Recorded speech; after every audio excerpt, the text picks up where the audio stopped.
Welcome to the Trauma Informed Lens podcast. I'm your host, Matt Bennett. Each episode we talk about the research and practical aspects of the trauma informed movement. This podcast is not designed to replace mental health services. If you feel uncomfortable or triggered by our discussion, please consider seeking your own trauma treatment. In no way is seeking treatment an admission of weakness.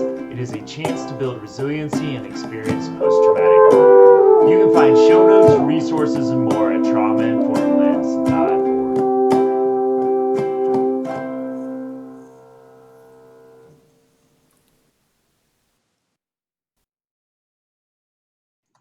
Welcome, friends, to the Trauma Informed Lens podcast. I am so absolutely thrilled to invite back my friend who I do not talk to nearly enough in life. But with everything going on in the world, Dr. Melody Brown, I reached out and she was gracious enough to agree to come back to this show, a veteran of the show, so for a return appearance. And Melody, it's so great to see you again. You have been a source of wisdom for me throughout the years. I can't take credit for bringing you on to Denver Children's Home, but as soon as I could like bring you onto my team, I was like, get over here and teach us all. So I'm glad I get to keep that dynamic up, my friend. And thank you for this. We're going to talk about trauma and marginalized populations today, which is, like I said, just as everything's going on with COVID, Black Lives Matter movement, I wanted to hear your voice, and I wanted to my audience to also hear your voice as well and your wisdom. So if we could just maybe start out, just, I could go on and on about you for a whole hour, but maybe give a more formal introduction of yourself, and then we'll jump into this topic and start the ball rolling here. Sure. Thank you so much for having me on. This subject is something that I'm ever talking about. And so for a while I stopped talking when the George Floyd murder and the murders that we didn't know about, with Ahmaud Arbery, with Breonna Taylor, and so many more that there's just too many to name. But with this last round of it, I just kind of like, all right, I need to be quiet, right? So just to introduce myself and to locate myself within this discussion, my name is Dr. Melody Brown. I am a cisgendered woman, and my pronouns are she, her, and hers. Identify as African American.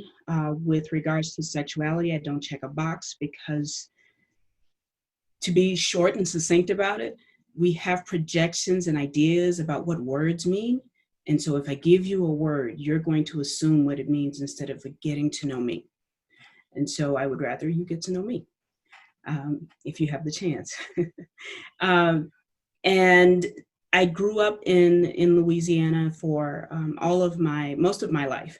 And then I left for school a couple decades ago, and have certainly been on this journey and this exploration around difference and how we other people and how we erase people because of their difference. So I'm really, really happy to be here, really excited to be here.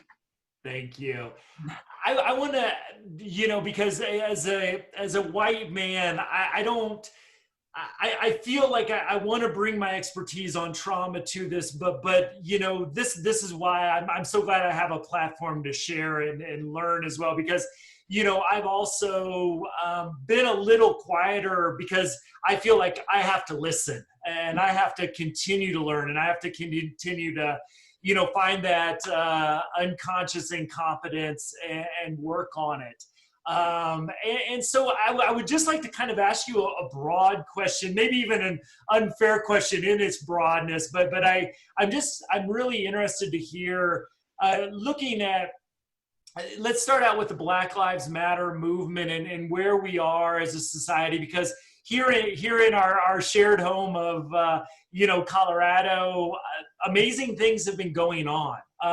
Yeah, for every amazing thing, I also think is, it's about time we do this. But at the same time, I don't want to not celebrate some of the big movements that our leaders have been able to do. And folks like you and hopefully me as a decent ally have been supporting for years. And I really love just to ask you the question of, how do you see trauma, historical trauma, trauma that's been throughout generations, but also the trauma that people see when they see people that look like them being, killed by the police, and just that general question of, Right. how do you see trauma manifesting itself in the current situation with the Black Lives movement and all this really powerful energy we see around the country? Yeah. Matt, that's a great question. And I'm going to reference probably our mutual way of knowing each other is from working at Denver Children's Home for years. And so I may reference an example from there. But, for those of us who just really are struggling to understand what it means to be a person on the margins, whether it's a person who is Black, whether it's because of sexuality, whether it's because perhaps of religion outside of Christianity, which is the dominant religion in the US. Whatever the marginalization is about, the trauma related to being pushed on the margins and not being considered the main lives within us, not just in the current time, not just because something has just happened. It's sitting with us. It's operating. Think about a computer. A computer has memory that it's using all the time for the stuff that you're working on right now. And it has like memory that, it's just kind of sitting back waiting to be utilized, right? And so that's how the trauma is for us. Give a simple example. Think about have you ever been in a car accident? Yes. All right. When you see a car coming, or car, truck, whatever, vehicle approaching you very quickly from the rear or from facing forward, what's your first physical reaction? Right. I get my shoulders go up. So for those listening to us that can't see the visuals, but I get my shoulders go up, and I start sweating profusely. Exactly. So you brace for the impact, right? Yeah. That is the same visceral reaction that people on the margins, and in this discussion, Black bodies have pretty much constantly in encounters with white people in situations where they know this could go badly. So consider workforce. When there's, an email exchange, a benign conversation during a meeting, a benign conversation at lunch that then becomes an HR issue. Mm-hmm. Think about, and I'm using Black bodies, Black people, because I want us to get that in our souls and our spirits. And could you, I don't want to stop you too much because I love where you go, but I'm not sure if everybody has thought about the Black bodies concept. I think I've done some learning on that in recent years, and it's just really been, not paradigm shifting, but really informed my thinking. Like, could you just maybe give, and I know I'm asking you to do something briefly but when you say Black bodies, for somebody that might not be familiar with that sort of concept, how would you describe what you're saying to people when you use that terminology? Let me see the best way I can do it right now. And I may not be able to give it the best framework, but let's use COVID. Yeah. Right. So COVID happens. And personally, I said within the first month, watch how the numbers are going to be skewed.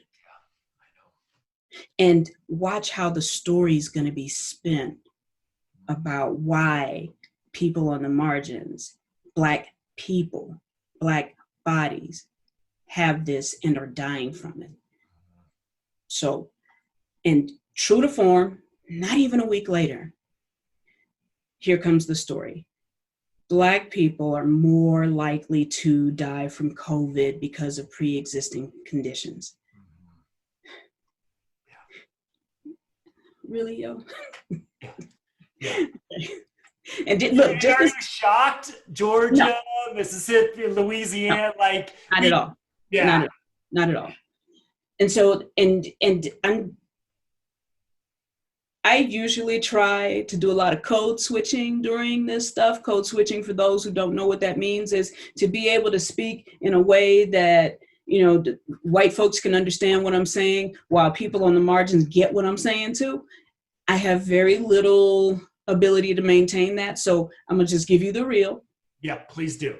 And that's what it's gonna be. So COVID, New Orleans, Louisiana, where I'm from, right? So as soon as we start seeing these numbers tick up, they start saying things like Black people are more likely to have and to contract and die from COVID because of pre-existing conditions.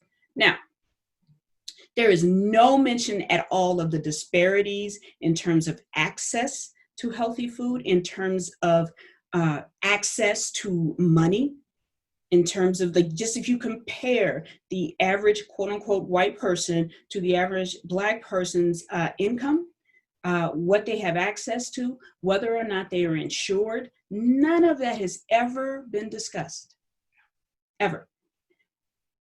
They just laid a blanket statement out. Black folks gonna die. They're more likely to die. And then what you see shifting is an ease in terms of who is wearing masks and who isn't. And so what do we as Black people, the Black, excuse me, madness where people throw fits in grocery stores because they're being asked to protect not just themselves, but those around them, and how people interpret that. And so I use that example to go back to the reference of Black bodies, that there is a way that Black folks are erased, even in terms of existence. And so I want to use the terminology intentionally about Black bodies, because that's like, you're not even seeing people. You're seeing these obstructions in your life. And so in some ways you have to interpret what that means when somebody says Black communities or Black mothers or Black bodies, because within trauma, when we talk about the area of trauma, that trauma exists within the core of our bodies constantly. So let's go back to the example of you being in a car and you see a car coming towards you or from behind you, and you brace. I'll give you an example. I was on my way to my own therapy here in Denver, and I was on 6th Avenue, long stretch. People zip down that that street all the time. I was zipping because I was running late, and the next thing I hear is rip, rip. And in that moment, Matt, my body became aware of how much it's always bracing. And that not that I'm just looking in the rearview mirror at times when there's nobody behind me to just check and make sure if there's somebody behind me or if I can switch lanes, but also checking for safety that is about my Blackness. So I hear this siren go off, and I'm just like, should I put somebody on FaceTime so that they can see what's happening? So that if I die, they can tell my family what happened? Do I call my siblings, because I would never want my parents to hear or see any of this, so that they can know that I didn't do anything like they said Sandra Bland did to kill herself or become overly aggressive or whatever, just for protection in case I die. That is the reality every day of a Black body. And I just, from my, and I've really been looking for my, like, what's rising out of my gut at this point. And I think for our listeners, like the defund police, when I saw that hashtag, I'll admit I had one of those, oh, wait a minute, we're going to get rid of the what if, right? That was like my white response to that. And I know that that's a chance for me to learn, but through that, just to really, I think, look at what you're saying, is when I see a cop, I'm worried about, oh crap, there's a $240 speeding ticket. Like, that is my worst experience with law enforcement. And for me, defund police became, well, what if I was scared that every time I walked out of my house, I could die? And does that change my perspective of how, and I think the criminal justice system in general, because, the police, but also we've got a whole system behind the police that I also think, well, I know from experience of working in that system is incredibly based on systematic racism as well. And I think that's such an important thought. If you see the police as a sense of safety for you, you need to step out of that perspective and just ask the question of, well, what if that sense of safety became a sense of threat for me? And how would I look at the police system, the criminal justice system in that way? And that really helped me, understand that movement in a whole different way. Mm-hmm. Mm-hmm. So to go back to the idea of trauma, Mm-hmm. people can relate to that word a little bit more, but we don't talk about in terms of what the existence is for a person who's on the margins. And just so I'm clear, everyone, when I say on the margins, what I mean very specifically is you are not white, you are not middle class, you are not a man, you are not of the Christian religion or Protestant religion in the United States. So you exist outside of that. And I'm not just talking about men, I'm talking about the white community as a whole. So when we walk around in our skin every day, I joked with my partner, and it wasn't even really joking, but it was. And I said this in a podcast that I did last week. It's like watching the news, sometimes I see around this time of year, just a lot of people going missing, people being injured or killed from things like mountain biking or mountain climbing and things that are whitewater rafting, or and I don't laugh at the loss of it, but I'm just like, I experience enough risk waking up, getting dressed, and walking out of my door. I'm cool on other things that might be thrill-seeking. Yeah. Like, I don't need my adrenaline to get up any more than what it is, other than for my own health and exercise. I wake up in this skin, and I exist in the margins fully as who I am. And that is enough risk. So to think about too, I remember talking with Jerry, that's who we were on the podcast with before. I remember talking with Jerry years and years ago, and part of the discussion that we had was about just the existence of always being on the lookout. Mm-hmm. Yeah. And he related it to trauma that was not related to anything other than just trauma. And I'm like, and I didn't have the language then. We're talking, maybe 15 years ago. Mm-hmm. I didn't have the language then to be like, no, that doesn't feel right. To just say this is about a traumatic event. This is about a traumatic existence. Mm-hmm. Yeah. Yeah.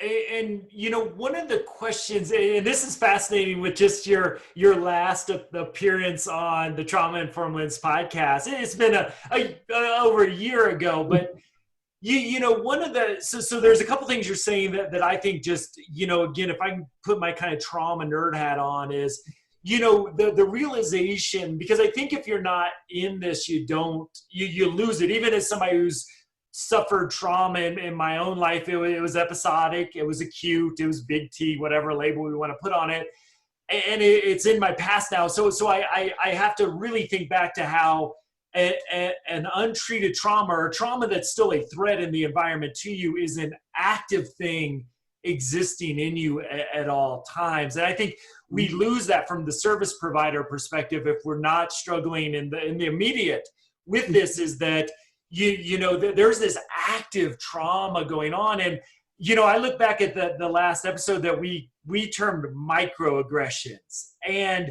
I'm really uncomfortable using that word anymore. And I just, because I'm always, as a trainer, I have to be focused on language because I don't have 90 minutes to explain my language to people unless that's what they're calling me in for. Right. So I've stopped using microaggressions, small t trauma, because I almost think our own language, if we use that to describe racism, what the F is micro about racism, right? So I wonder if even our trauma language, and as you being a leader in psychology, as a brilliant mind and thinker in it, I wonder any of your thoughts, have you looked at our language and said, maybe we're perpetuating some of this in how we talk about trauma too? Perhaps. But let's unpack like the idea of micro trauma and the idea of racism. So what I think Sue and Sue meant by that word, microaggressions, what they meant was more along the lines of, these are things that happen that feel a little bit more insidious. It's a bit more insidious, where perhaps I might get in trouble at work for saying something that somebody else has said who's white, and there's no reaction or response or consequence. Yeah. Right? Micro, as opposed to N-word, get out of my office. Who do you think you are? You don't even belong here. Go back to where you came from. Those are things that are just glaring in your face. And granted, the political is personal for me, so let's get political. All right. What is happening in our government is our president, in his own limited ways that he navigates everything in life, is so overtly racist that you're right. It's microaggression after microaggression after microaggression towards many people. Yeah. Many people.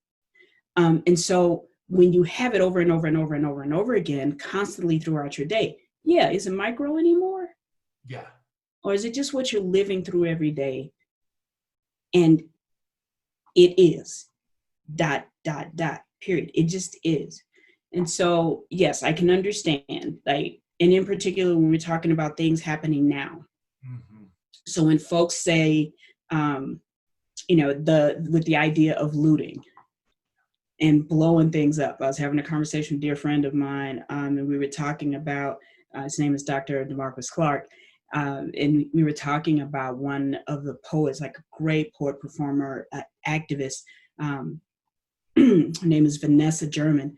She said he was talking about just this idea of looting and how people's reactions are to it. And why would you loot in your own community? Well, you know damn well we can't come to yours, because if we even appear in your community, we're likely to get killed. Yeah. I'm just speaking truth. That is what's real. But he was saying that Vanessa German, please look her up, she's amazing, was saying, like, how can you loot something that was already stolen? We exist on land that was stolen. And the annihilation of a people who I am certain carry their own trauma every day, from generation to generation to generation. And so the macro versus the micro, at this point, does it, I don't know how much it matters. Just know that it is. Yeah.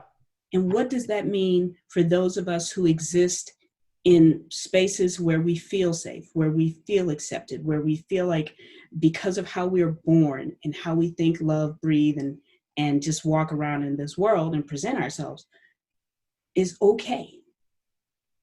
How do we then take in for ourselves that, wait a minute, there's a person who is hurting just by me not being cognizant of who I am, the history of who I am, and how much privilege I have in the world, and how much power I have to determine whether or not they live or die. Yeah. And, one of the things that, the power of that, sort of, as you think about that history piece of it to me is ever since I learned about epigenetics, it's one of those things like trauma that just like in neurobiology, it was just one of those things like, oh, okay, now all of a sudden nothing I ever got taught in grad school mattered because this taught me so much more and just this concept. But you know how we carry that trauma in our DNA. For those that might not be familiar, we get the egg that formed you formed in your mom when she was in your grandmother's womb. So we in some ways get you know, and I like to call it like, if you think about our DNA is like a light switch, at least non-coded DNA, it's about ready to turn on. In other words, we're born to survive the trauma of our ancestors, which is actually an incredibly resilient human characteristic, but can add to struggles as well if you're born into that same trauma, you know, and we expect you to go to Harvard or just pull yourself up by your bootstraps, you know, that there's that challenge there. But I mean, I try to think about when have marginalized communities ever, when have we allowed the Black community to not experience trauma? And that's the thing I think a lot of people, as I address racism, whether it's in my family or in my Facebook post and try to be anti-racist, it's like there's no acknowledgement of that. There hasn't been, you know, and this may be a poor analogy and you can tear it up if you feel free to, is to get your head above water and just kind of float for a few minutes before you have to go treading water just to survive again. And we know there's a biological cost to that. Mm-hmm. Well, let's focus on language just a little bit. Yes, please. One of the things you said was, when have we allowed the Black community? That in and of itself speaks to the power. Yeah. Thank you. That, you know, whether it's conscious or not, you have. Yeah. To then say, you don't have this power, Black folks. Yeah. And so I'm going to allow you to then have your own power to if we're going to be intentional about language that we're using at all, and I'm not saying that to like crush, like this is not about shame, blame, or guilt, no. To use Peggy McIntosh's words, but to think about another being as your equal to their core just because they were born. Like if you paused and really thought about that, yeah, there are ways in which you would even breathe differently in this world. Mm-hmm. There were a couple of weeks ago, there was a woman, I think out of Jersey or New Hampshire, I can't recall. She's a radio host, and she very boldly on her own Instagram page posted a video of herself approaching workers who were speaking Spanish to each other as they were doing their jobs. Not bothering her, not even in her way. She approached them and just berated them for, you're in America. No, you're in the United States of America. Number one, okay? We're so inflated about who we are here. You're in America, use English. You should be able to use English. And she just would not stop. And so then an African-American man comes and approaches her and said, leave them alone. They're not bothering you. They're talking to each other.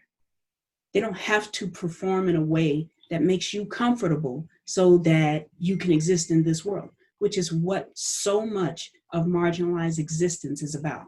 To live in a place in such a way that would make white people comfortable. And that is what you see the outrage show up as, whether it's looting, whether it's protesting, whether it is like seeming like you just snap in these moments where you just like you have to rip something up. I am tired of existing for the comfort of someone else. Wow. Yeah. I may just need to breathe with that one, because that's incredibly like, and when you see that existing for, I just need to pause for a second, because that is something like I think too many of us miss. And I even think like like I said, I'm trying to learn through this period of time. And you know me well enough. I don't shut up very often. Like I think I have things to say about everything. And you know, it is that, you know, man, and I look at like our own systems, and if I can share a story, because it always still resonates with me today. And I know we went through this is a little bit of a shared experience. And the other thing that I'm really doing a lot of self-care training right now, and I'm so glad I'm doing self-care training. I don't think a trainer can do a training without acknowledging what's going on in the environment. And part of that is being comfortable and creating safe places to have these conversations within the groups we're in. And for a lot of that, that's the organization. And I keep going back to a moment that I don't think any of us handled well, but at Denver Children's Home, and I saw this happen twice in my 2 years there. So you may have seen it happen a few more times, is we would send a white 21-year-old dude to go buy shampoo at the grocery store. You remember these. And the guy would come back, because until this, I didn't know there were different hair, and I wasn't informed enough to ask. And there was my fault. You know, I don't know where along the line I would learn this, but I should have been informed enough. So we set these usually young guys up to fail because we don't know anything about shampoo. Look at this hair. You think, you know, and but the thing is, it happened like 2 or 3 times in my 2 years there, and we didn't have the ability to create a safe place to get to the root of the problem. So the symptom kept popping up because we were never able to get to the root, even though I think there were a lot of well-meaning folks around the tables we tried to create to do that. And I wonder, as you kind of took my breath away, is there a way we can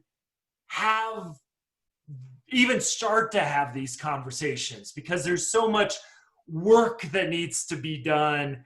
I think by the white community, just to acknowledge what the reality is, or what's, and I think I'm okay saying what we've done, like the sins of our past by not creating more welcoming communities. And I just kind of wonder, is there an ability to create safe places to have these conversations? Because my frustration at Denver Children's Home was we kept doing it. It wasn't that we did it once, because you'll always make mistakes, and you know, you need to talk about it. But you know, I just kind of wonder if you look back at some of those ridiculous situations and we should have done this better, and this would have been how to do it. Yeah. All right, so let's start it with the Denver Children's Home, because what you're talking about is how do we do this in larger systems where we're designed to serve communities really that are disproportionately represented. Absolutely. In as our clientele. So with Denver Children's Home, maybe 40% of the folks that we served were people of color. Yeah. And in the state of Colorado, what? Black folks represent maybe 5 to 7%. Yeah. Okay. So system upon system upon system that has somehow orchestrated as such that we are so effed up that we need to be in these systems. So, okay. So to speak about how to do that within systems, I would say be curious from the beginning of, like, we have intakes. Intakes really ask about, okay, well, what's the problem? What's happening in the home? What is their probation? You know, who are the players? Who's the attorney? Who's the caseworker? Who's it? What we don't ask the kid or their families is, what does dinner time look like for you all? What are your bedtime routines? You know, what are the products that you use that make your life manageable? You know, what kind of food do you typically eat? What language is generally spoken? What hair products do you use? You know, what grooming products do you use, period? Do you have a particular stylist? You know, things that while a kid is away from home, whether it's for residential or, day treatment or whatever, that we could ask about their lives in such a way that we understand a little bit more of their day-to-day walk, right? And being bold enough to ask about their experiences in systems with white bodies. And being strong enough to sit with it and not defend it, to sit with it. Now, in terms of conversations with, other communities, whether it's Black communities, whatever, right now, here's my personal opinion. I am one person. You don't need to converse with us right now. Y'all need to sit still, figure out what is going on inside you. We're talking about communities that do yoga and all of these mindfulness practices, and realize that a lot of the things that you do are about trying to make yourself feel better. That's so much of what therapy is about. Like, I will have someone come to me and say, listen, I want to come because I'm having, this side effect, or this and this thing is happening, and this thing is and all of it is about how do I stop feeling uncomfortable? It's time right now in this era of COVID where this is happening. And I think if we think about the larger way that this world operates, I don't think it's a mistake that all of this happened while we're in COVID. For some of us that really aren't thinking about this and have no investment in it, COVID allowed us to just get out of our house. So we're going to go protest and we don't care. But for others of us, it forced us to sit still. And it allowed that video of that man with that police officer with his knee on his neck like he's a deer that he shot. Like he's got a buck under his knee. And that got into us. So I say right now, it's time to keep letting things get into you. And the resources that we have been screaming about out there in terms of talking about this stuff are all over the place right now. Yeah. Look at any website where they say, like, what resources, what can I read, what groups can I join? They're all over the place. Look at Black Lives Matter. I would say any system right now has a list of resources about what you can tap into. Think about what you can read. Think about what conversations you can have with your friends and your family. And if you notice that your friends and your family, you find yourself really isolated because you're thinking differently, that ought to tell you something about how you surround yourself. And be thinking about what that experience is like for you, and then compare that to the one person of color or the one person who's trans or like, who is in your workforce, who is in your whatever group, who's on this committee, who's on this board, and know that their existence is fraught with instances of being silenced and alone. And so I think it's time to be quiet, get introspective. Yeah.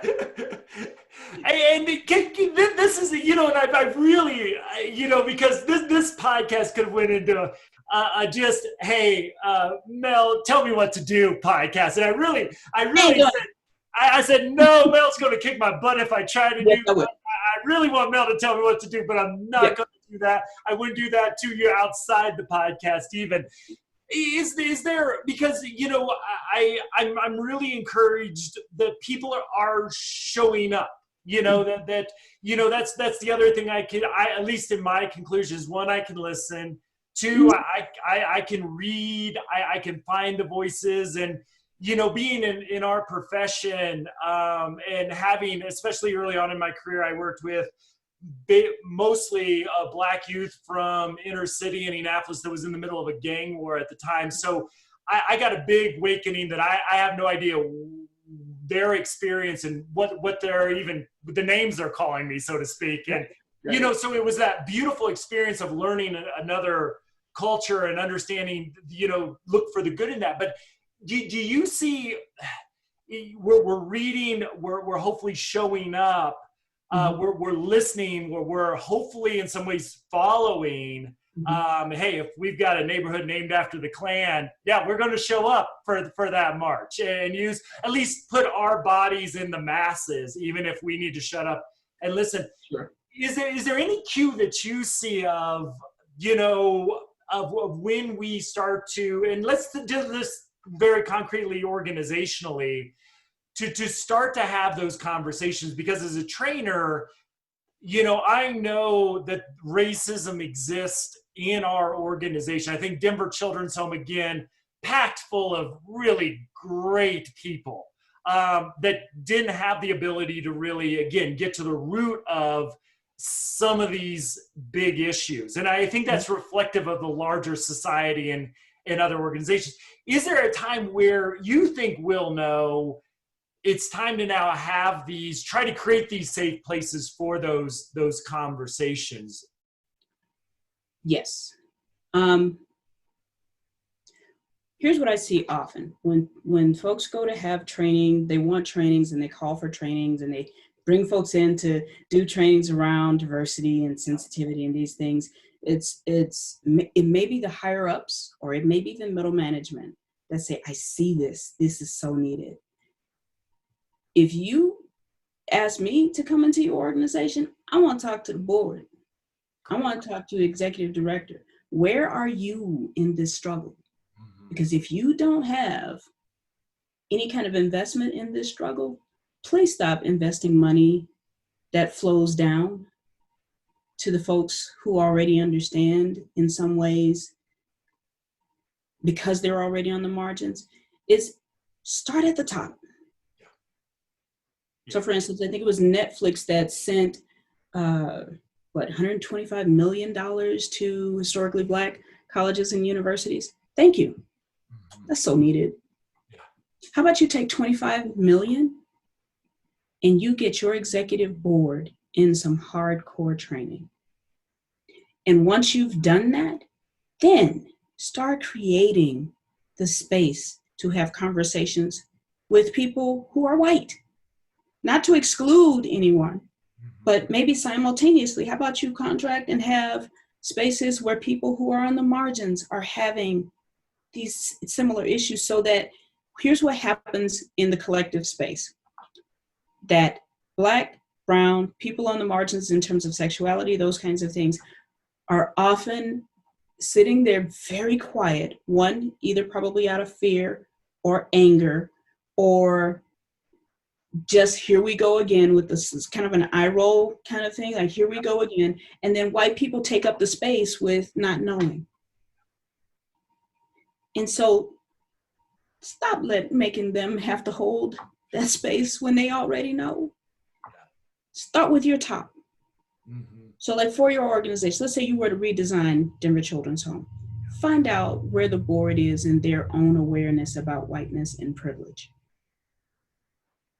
And even if the board has people of color on it, how much have those folks had to assimilate and erase or leave some part of themselves behind? Because board members typically come with money, they come with clout, and the higher you ascend in terms of income, the more you have to assimilate to whiteness. Right? And so start there.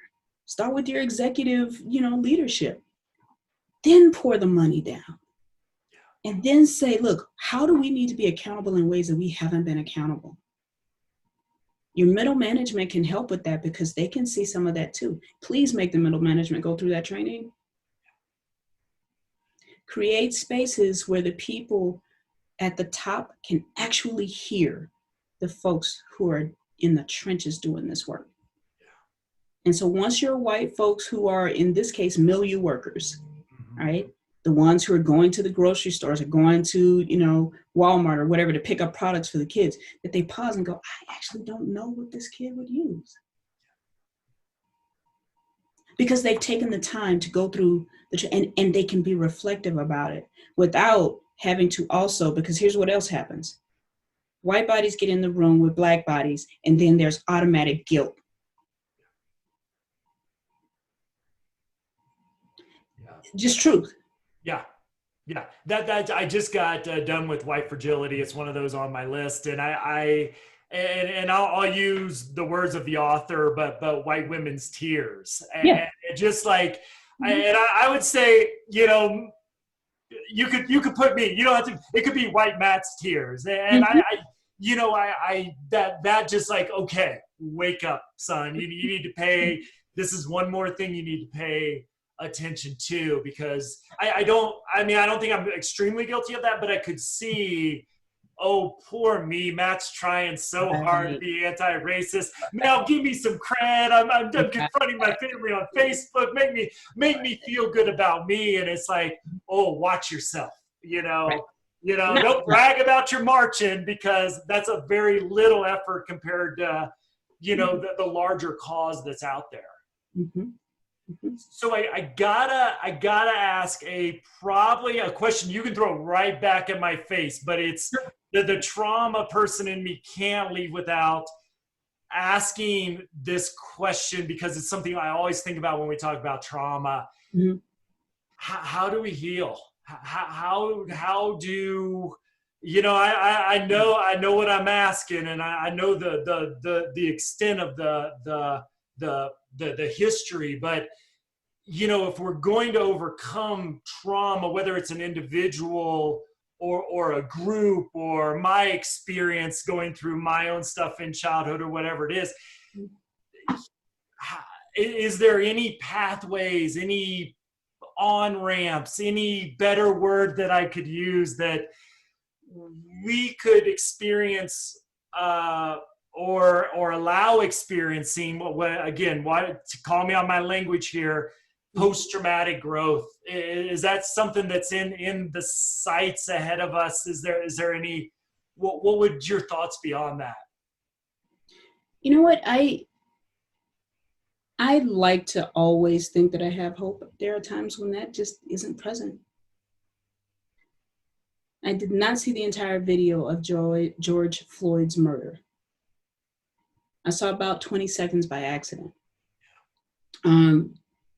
And for me, part of the healing was sitting with the despair. And the quietness that I had to have was sitting with the despair that here we go again. And another Black man has left his entire family. So for me, when we think about when you talk about well, how does the healing happen? For me, I get quiet first. And that's why I advise that for folks. I get quiet because all the things that come up first could be reactions, and I want to know where I'm coming from. And so I allowed myself to grieve, and I allowed myself to become rageful. Did I take it out on anybody? No, but I want to shred every tile in my house. And, I'll be honest, I had to have meetings with faculty members and friends and like classes. And I was just like, oh, I don't know if I want to see a bunch of white faces right now. And I wasn't expecting that. Mm-hmm. You get on this meeting and you see it, and I'm like, no, I don't want this right now. I don't want this. But to be honest with yourself about it. And to then figure out how to be the most transparent you can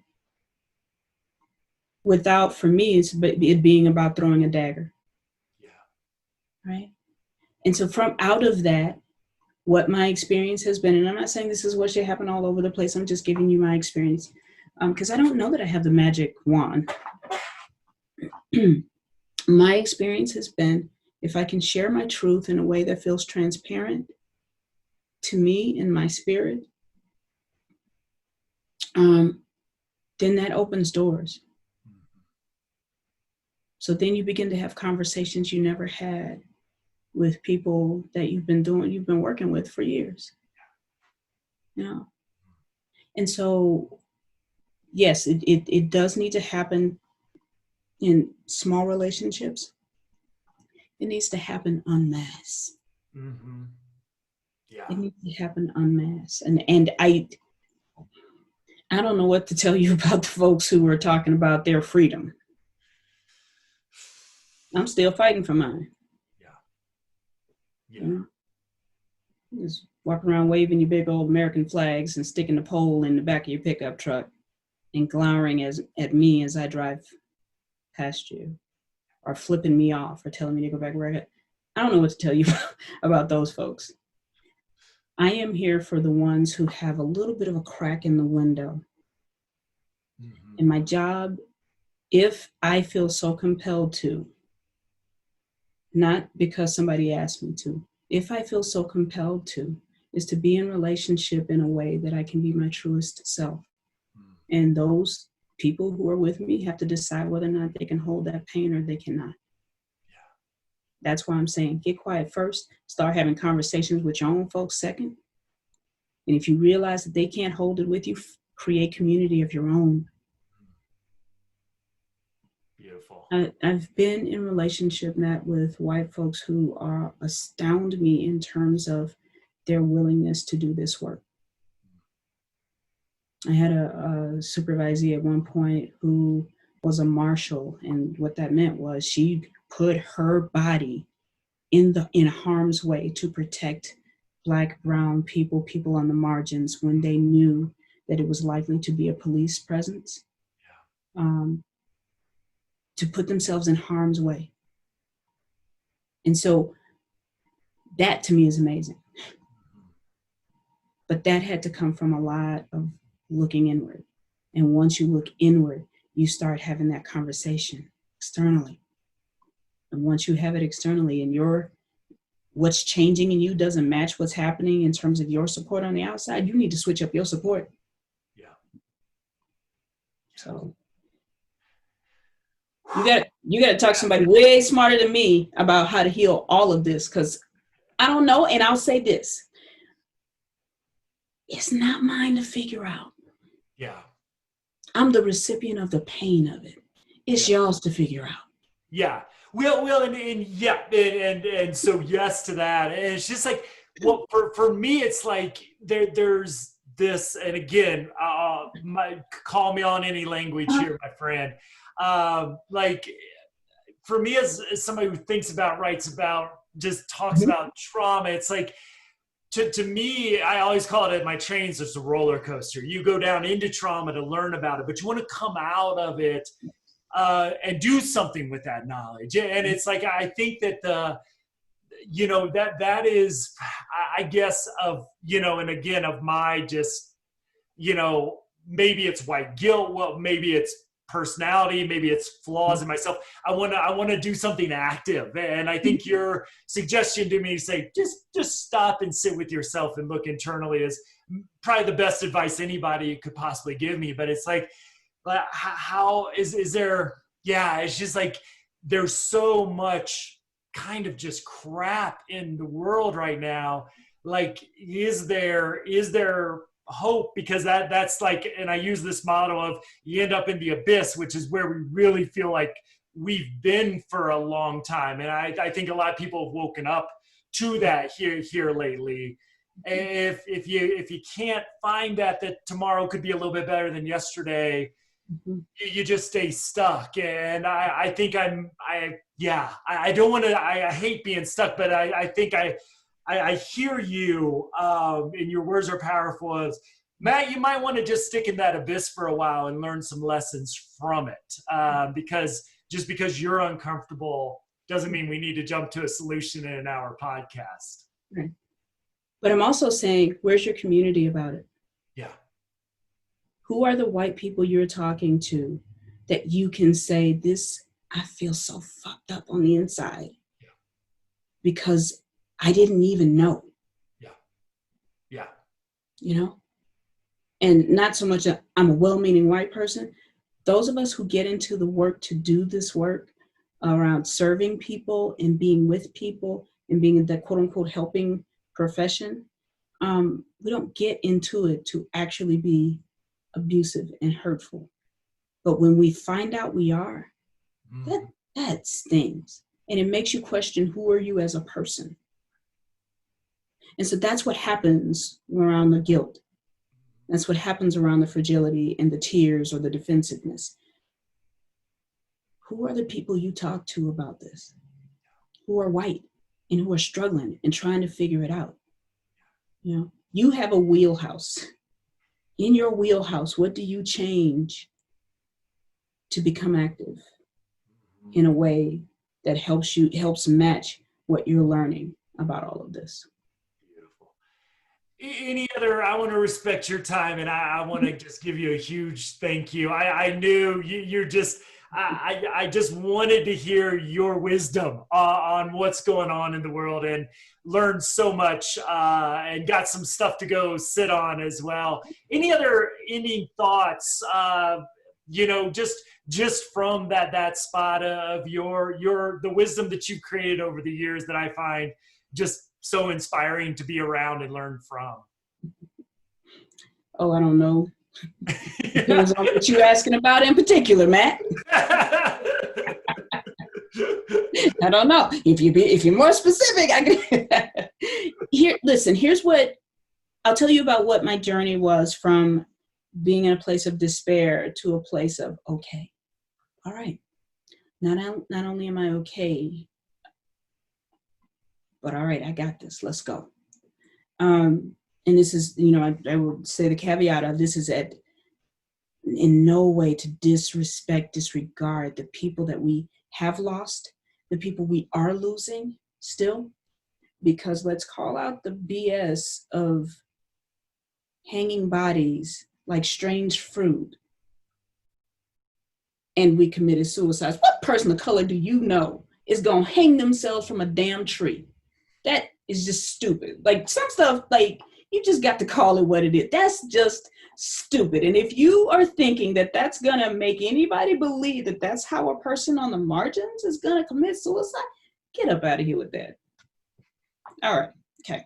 So, so in that place of despair that I had, and if something was niggling in the background, I'm like, wait, there are honest children with posters saying Black Lives Matter. What do you mean London is having their own protests all over? Germany? What? What's happening? But I couldn't let too much of it in at that time because I was so in the place of despair around it.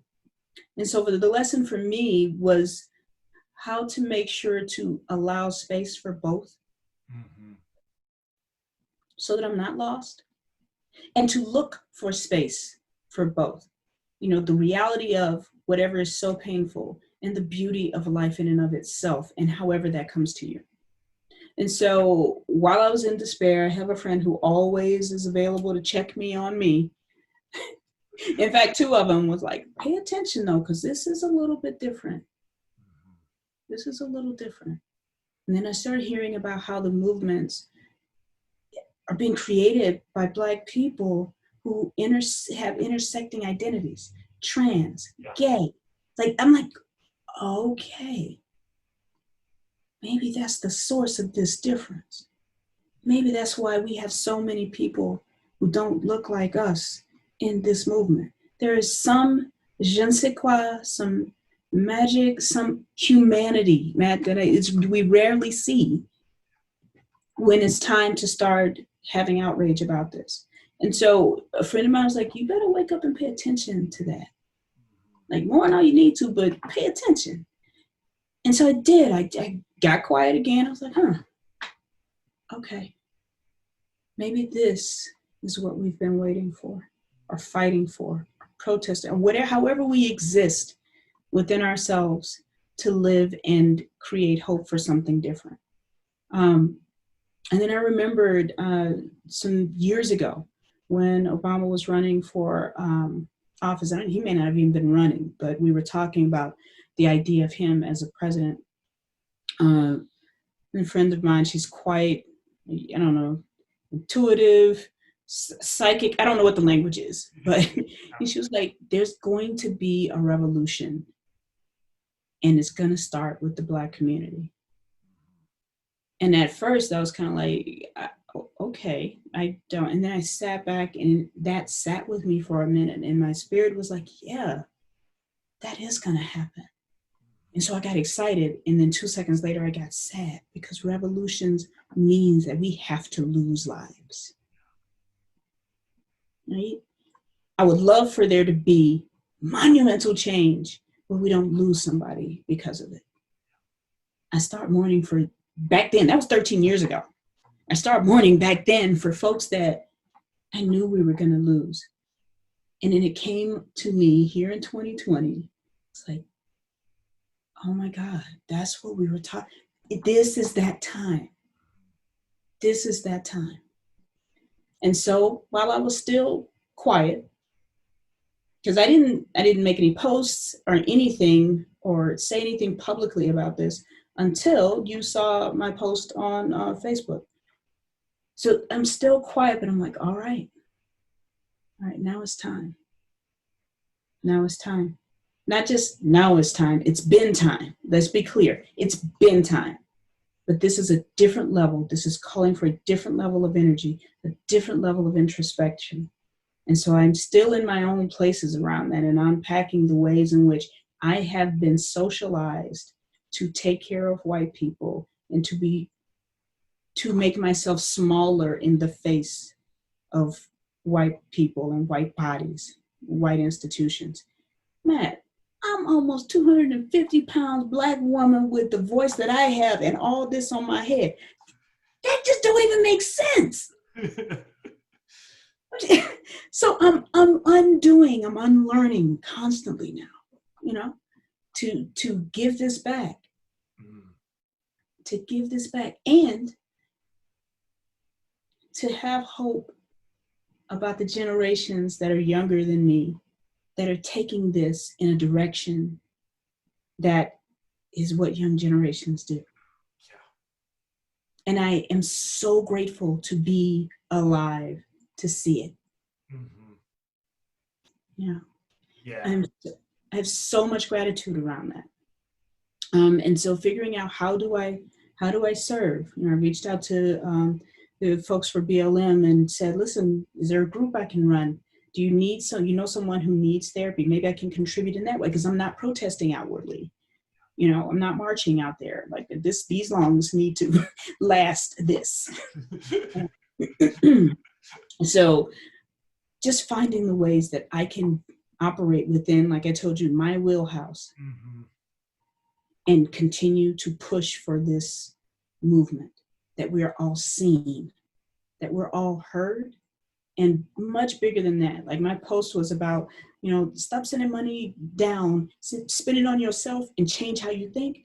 I want your heart to be different. Yeah. I want you to feel me when I speak. I want you to just, you said something that needs to touch. Nah. We got to get to our souls a little bit different. Our hearts need to be broken about what's happening.